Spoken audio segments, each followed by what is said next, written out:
सभी दर्शकों को मेरा नमस्कार। मैं एस्ट्रोलॉजर निखिल आप सभी का स्वागत करता हूं मेरे YouTube channel Divya astro Nikhil पर। दर्शकों, इस वीडियो में हम चर्चा करेंगे मिथुन राशि के जातकों के मंथली राशिफल पर। मिथुन राशि के जातकों के लिए अगस्त का महीना कैसा रहने वाला है। मिथुन राशि के जातकों की जिंदगी पर, धन पर, संतान, परिवार, कर्म क्षेत्र, दाम्पत्य जीवन, प्रेम, भाग्य यानी A to Z सभी पर अगस्त महीने में क्या प्रभाव आने वाले हैं, इस वीडियो में हम जानेंगे। और दर्शकों, आपकी जो वर्तमान ग्रह स्थितियां हैं, जिसमें नकारात्मक प्रभावों और विपरीत परिस्थितियों को कम करने के लिए एक बहुत ही अचूक उपाय मैं आपको बताऊंगा, जो आप इस माह के दौरान कर सकते हैं। साथ ही कुछ विशेष तिथियां मैं आपको बताऊंगा जिन पर आपको विशेष सावधान रहना है। यह वह तिथियां हैं जिसमें संभवतः आपके जीवन में परेशानियां आ सकती हैं। यह राशिफल हम चंद्र राशि के आधार पर बता रहे हैं। यदि जिनको अपनी राशि के बारे में नहीं पता हो तो वह अपने चलित नाम राशि के आधार पर भी इस राशिफल को देख सकते हैं। दर्शकों, इस बीच मेरा आपसे एक विनम्र अनुरोध है, यदि आपने अब तक मेरा चैनल सब्सक्राइब नहीं किया है तो कृपया मेरा चैनल सब्सक्राइब करें। साथ ही बेल नोटिफिकेशन के बटन को ज़रूर दबाएं ताकि जब भी मैं कोई वीडियो डालूं तो उसकी सूचना आप तक पहुंच सके। आपका यह छोटा सा योगदान हमारे लिए बहुत बड़े प्रोत्साहन का कार्य करता है। सबसे पहले बात कर लेते हैं ग्रह स्थितियों के बारे में। अगस्त में क्या ग्रह स्थितियां रहने वाली हैं। सबसे पहले हम बड़े मुख्य ग्रहों की बात करें तो अगस्त माह में गुरुदेव का संचरण मिथुन राशि में 12th हाउस में ही रहने वाला है। शनिदेव कुंडली के 9th हाउस में, राहु देव कुंडली के 10th हाउस में और केतु देव कुंडली के 4th हाउस में ही अगस्त माह में संचरण करेंगे। इसके बाद अन्य ग्रहों की बात करें तो मंगल देव का संचरण 12th हाउस में रहेगा। सूर्य का संचरण कुंडली के 2nd हाउस में रहने वाला है। बुध देव और शुक्र देव का संचरण कुंडली के 3rd हाउस में रहने वाला है। अब इसके बाद बात करते हैं अगस्त माह में होने वाले आपकी राशि में ग्रह परिवर्तन के बारे में। तो सूर्य का परिवर्तन 16 अगस्त को कर्क से सिंह राशि में हो जाएगा। इसके बाद मंगल देव का परिवर्तन 26 अगस्त को वृषभ से मिथुन राशि में होगा। बुध देव भी 22 अगस्त को राशि परिवर्तन कर रहे हैं और वक्री अवस्था में जा रहे हैं। शुक्र देव का परिवर्तन 25 तारीख को कन्या राशि में होने जा रहा है। अगस्त माह में ग्रहों का गोचर मिथुन राशि के जातकों के पक्ष में नहीं है। अगस्त माह के दौरान ग्रहों का संचरण ऐसे भावों और राशियों में हो रहा है जिसमें परिणाम आपके पक्ष में नहीं आएंगे।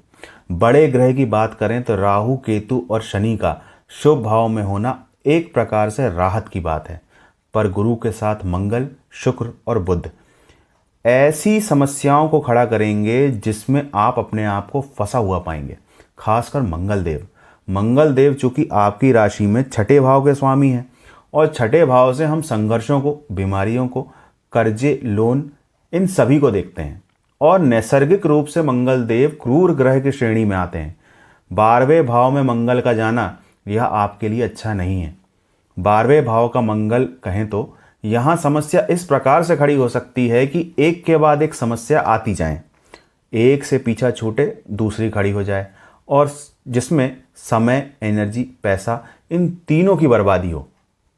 अब यहाँ शुक्र भी 3य भाव में जा रहे हैं और इसमें जो बड़ी समस्या मैं कहूँगा वह यह हो रही है कि राशिश बुध का भी 3य भाव में जाना, यह एक प्रकार से समस्याओं की जो आग जल रही है उसमें घी डालने का काम करेगा। तो चलिए अब एक एक करके जानते हैं कि क्या होंगे परिणाम और कहाँ रखनी है आपको सावधानियां। सबसे पहले हम बात करते हैं प्रथम भाव यानी लग्न भाव पर, यानी कि इस माह के दौरान आपका मन कैसा रहने वाला है। तो दर्शकों, आपकी राशि के स्वामी बुध कुंडली के 3rd हाउस में विराजमान है और 4th हाउस के स्वामी भी हैं। तो इस माह के दौरान आप अपने आप को कई कार्यों में उलझा हुआ महसूस करेंगे जिसमें लगातार आपका परिश्रम होता रहेगा। मंगल देव का कुंडली के 12th हाउस में होना क्रोध को बढ़ाएगा। छोटी छोटी बात पर क्रोधित हो जाना, गुस्सा करना। इसके साथ ही 12th हाउस में मंगल और 2nd हाउस में राहु देव की दृष्टि, गुस्सा तो होंगे ही, साथ में वाणी पर कंट्रोल भी नहीं रहेगा। आपका मन घूमने फिरने में ज़्यादा लगने वाला है। बुध 3rd हाउस में इस महीने संचरण करेंगे तो इस महीने मेहनत करने की क्वालिटी भी डेवलप होगी। कोई भी कार्य में आप आलस्य नहीं करेंगे, उस कार्य को मेहनत से, परिश्रम से पूरा करने का प्रयास करेंगे। किसी भी प्रकार के डिजिटल गैजेट्स में आपका मन इस माह ज़्यादा लगेगा। मोबाइल में ज़्यादा समय व्यतीत करेंगे, फिर चाहे गेम खेलना हो या फिर एंटरटेनमेंट की कोई चीज़ को देखना, इस महीने इसका मन ज़्यादा करेगा। बुध देव क्योंकि आपके चतुर्थ भाव के भी स्वामी हैं और चतुर्थ भाव से हम मातृभूमि को भी देखते हैं, तो इस माह आप अपने घर या फिर मातृभूमि या फिर अपने जन्म स्थान पर जा सकते हैं। धन आगमन की स्थिति इस माह अच्छी रहेगी। कुंडली के द्वितीय भाव में सूर्य देव का संचरण शुभ परिणाम देगा, पर चूंकि आपकी राशि में मंगल 11वें भाव के स्वामी होते हैं और लाभ भाव के स्वामी का 12th हाउस में जाना अचानक जो धन आया है उसका भी व्यय करा देगा। यानी आपके पास जो पैसा आ भी रहा है वह जल्दी निकल भी जाएगा। यहाँ पर विशेष ध्यान देने की ज़रूरत इसलिए भी है क्योंकि राहु देव की 5वीं दृष्टि वाणी में कटुता ले आएगी, जिससे आपके घर परिवार के लोगों को समस्या हो सकती है। इस वाणी से वाद विवाद की स्थिति भी उत्पन्न हो सकती है, इसलिए वाणी पर नियंत्रण रखें। विद्यार्थियों के लिए आपकी राशि में पंचम भाव के स्वामी शुक्रदेव का तृतीय भाव में जाना आपको पढ़ाई से डाइवर्ट करेगा। मन इस माह घूमने फिरने में ज़्यादा लगेगा। डिजिटल गैजेट्स जैसे मोबाइल में ज़्यादा समय व्यतीत करेंगे, पर 25 अगस्त के बाद से स्थितियां स्टूडेंट्स के लिए सामान्य हो जाएंगी। लव लाइफ की बात करें तो पंचम भाव के स्वामी शुक्र का तृतीय भाव में जाना आपका पार्टनर के साथ मौज मस्ती को बढ़ाएगा। पार्टनर के साथ कहीं घूमने फिरने का प्रोग्राम बनवाएगा। इस माह के दौरान आपके पार्टनर के साथ आपका कम्युनिकेशन बहुत अच्छा रहने वाला है। मोबाइल पर ज़्यादा बातचीत हो सकती है। ज़्यादा समय आप अपने पार्टनर से बात करने में बिताने वाले हैं, पर यहाँ पर चूंकि शनि देव की दृष्टि भी आपके शुक्र पर पड़ रही है, इसके साथ ही आपकी राशि में 12th भाव के स्वामी भी शुक्र बनते हैं, तो इस वक्त अपने पार्टनर से आप बात तो कर रहे हैं, कम्युनिकेशन तो दिख रहा है, पर बातों बातों में कुछ ऐसी बातें मत कीजिएगा, कुछ ऐसे सीक्रेट्स मत ओपन कीजिएगा जिससे कि दूरी बन जाए। शनि विघटनकारी यानी अलग कर देने वाले ग्रह हैं और साथ में 12वें भाव के स्वामी यानी शुक्र का साथ उनको मिल जाएगा। तो ऐसा हो सकता है कि ऐसी कोई बात आप अपने पार्टनर से कर जाएं जिससे आपकी और उनके बीच दूरी बन जाए। और साथ में राहु देव तो आपकी वाणी को देख ही रहे हैं, तो थोड़ा संभल कर बातचीत करें। जो लोग संतान प्राप्ति के प्रयास कर रहे हैं वे लोग अपना प्रयास जारी रखें, क्योंकि इसके बाद जो सितंबर माह का गोचर रहेगा उसमें आपको समस्या आएगी, इसलिए प्रयास करते रहें। संतान संबंधी पक्ष के बारे में बात करें तो इस माह के दौरान आपका कम्युनिकेशन आपके बच्चों के साथ अच्छा रहने वाला है। बच्चों की तरफ से इस माह आपको खुशियां प्राप्त होंगी। बच्चों के साथ घूमने फिरने का कार्यक्रम बन सकता है। मिथुन राशि के जातकों को इस माह लोन लेते वक्त विशेष सावधानी रखने की आवश्यकता है। आपके 6वें भाव के स्वामी मंगल का 12th हाउस में जाना आपको परेशानी में ला सकता है। इस माह आप बिजनेस या अपने कार्य क्षेत्र को बढ़ाने के लिए लोन लेने का प्रयास करेंगे, या फिर किसी ऐसी चीज़ के लिए आप लोन ले लेंगे जो सिर्फ एक फालतू खर्च साबित होगी। यानी कि सिर्फ इस टाइप का लोन आपकी EMI ही बढ़ाने वाला है।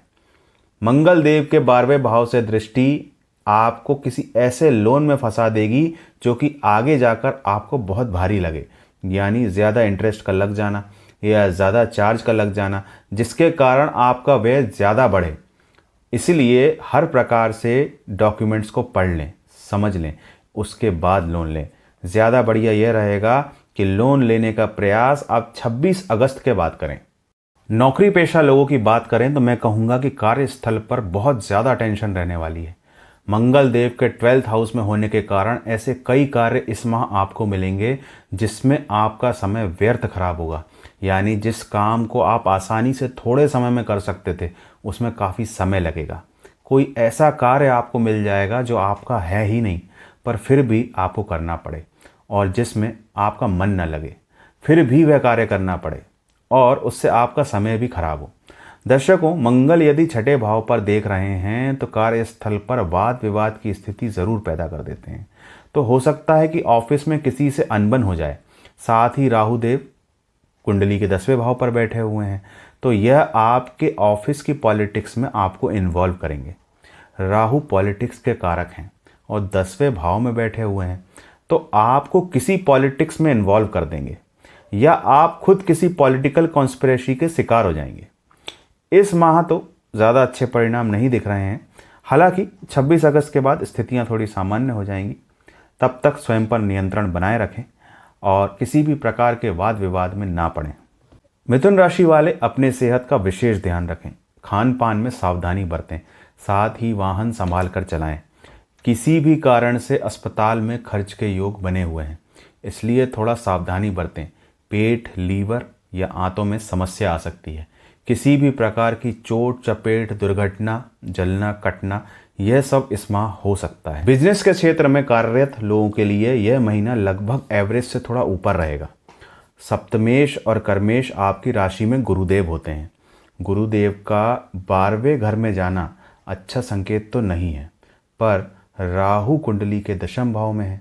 साथ में शनिदेव तीसरी दृष्टि से लाभ भाव को देख रहे हैं। तो व्यापार की दृष्टि से देखें तो माह के बीच में तेजी से धन आएगा, प्रॉफिट भी बढ़ेगा, पर बिजनेस की परेशानियां भी लगातार चलती रहेंगी। आपके अधीनस्थ कर्मचारी जो आपके साथ काम करते हैं, उनके साथ भी दिक्कतों का सामना आपको करना पड़ सकता है। मंगल की 6वें भाव पर दृष्टि आपके कंपटीटर्स को आपके ऊपर हावी कर सकती है। साथ ही बिजनेस के क्षेत्र में आपके जो कंपटीटर्स हैं, उनसे वाद विवाद भी करा सकती है। दाम्पत्य जीवन की बात करें तो सप्तमेश गुरु का 12th हाउस में जाना, साथ ही 6th हाउस पर मंगल देव की दृष्टि यहाँ भी अच्छे परिणाम नहीं देगी। ऐसा हो सकता है कि आपके लाइफ पार्टनर के साथ आपकी अनबन झगड़े हो जाएं, या कुछ दिनों की दूरी भी आप दोनों के बीच बने। इसलिए जब भी लड़ाई झगड़ा हो तो शांत रहें। राहु के प्रभाव के कारण वाणी पर विशेष कंट्रोल रखें। मंगल भी यहाँ क्रोध बढ़ाने का काम करेंगे, इसलिए विशेष सतर्क रहने की ज़रूरत है। भाग्य की स्थिति के बारे में बात करें तो इस माह भाग्य भी सामान्य फल देगा। यहाँ पर राहत देने वाली बात यह है कि आपकी राशि में भाग्य के स्वामी शनिदेव अपनी स्वराशि में ही बैठे हुए हैं, पर शनिदेव वर्तमान में गुरु के नक्षत्र में संचरण कर रहे हैं, तो गुरु के परिणामों को भी देंगे। गुरुदेव वर्तमान में 12th हाउस में बैठे हुए हैं, तो जो भी परिणाम आप चाह रहे हैं वह प्राप्त तो होंगे, पर काफ़ी प्रयासों के बाद। मिथुन राशि के जो भी जातक विदेश में जाना चाह रहे थे, या विदेश में पढ़ना चाह रहे थे, या विदेश से जुड़कर कोई कार्य करना चाह रहे थे, उनके लिए हालांकि स्थिति काफ़ी अच्छी रहने वाली है। राशीष बुध का 3य भाव में संचरण और इसके साथ अधिकतर ग्रहों का 3रे, 9वें और 12वें भाव से संबंध बनाना यह दिखा रहा है कि आप जो भी विदेश जाने से संबंधित प्रयास कर रहे थे, उसमें आपको सफलता प्राप्त होगी। मिथुन राशि के जातकों के मिलने वाले लाभ पर बात करें तो वर्तमान में मंगल 12th हाउस में है और लाभ भाव के स्वामी भी हैं। लाभ भाव के स्वामी का 12th हाउस में जाना लाभ में कमी लाता है, यानी लाभ की स्थिति में कमी आएगी। हालांकि 9वें भाव के स्वामी शनि की जो तीसरी दृष्टि है वह आपके लाभ भाव पर है, यानी कि यहाँ पर लाभ तो मिलेगा, पर काफ़ी मेहनत मशक्कत के बाद। अब अंत में हम उपाय पर बात कर लेते हैं। तो देखिए दर्शकों, यहाँ पर देखा जाए तो मिथुन राशि के जातकों पर मंगल देव का प्रकोप ज़्यादा है और मंगल देव के इस गोचर के कारण उनको समस्या होगी। तो मंगल देव को शांत करने के लिए एक बहुत ही अचूक उपाय मैं आज आपको बताने जा रहा हूँ। यह उपाय आप अपनी रोज की पूजा में भी शामिल कर सकते हैं। इसमें करना क्या है, आपको 5 लाल कलर के फूल लेना है, यानी कि गुलाब या कोई भी लाल कलर का फूल आप ले सकते हैं, और पंचमुखी हनुमान जी के मंदिर में हो तो बहुत ही श्रेष्ठ है, नहीं हो तो भी कोई बात नहीं। आपको हनुमान चालीसा का पाठ उस मंदिर के अंदर करना है। हनुमान चालीसा का पाठ करने से पहले यह 5 गुलाब के फूल या 5 लाल कलर के फूल आपको हनुमान जी के चरणों में अर्पित कर देना है। इसके बाद हनुमान चालीसा का पाठ करना है। जितनी भी समस्याएं आपके जीवन में चल रही हैं वह सभी कुछ ही दिन में समाप्त होने लगेंगी। तो दर्शकों, आशा करता हूं आज का एपिसोड आपको पसंद आया होगा। यदि पसंद आया है तो कृपया हमारे चैनल को सब्सक्राइब करें, वीडियो को लाइक करें, जिससे यह वीडियो और लोगों तक पहुंच सके। आपका यह छोटा सा योगदान हमारे लिए बहुत बड़े प्रोत्साहन का कार्य करेगा। अब इसी आशा के साथ कि हम पुनः अपने अगले वीडियो में मिलेंगे, तब तक के लिए नमस्कार।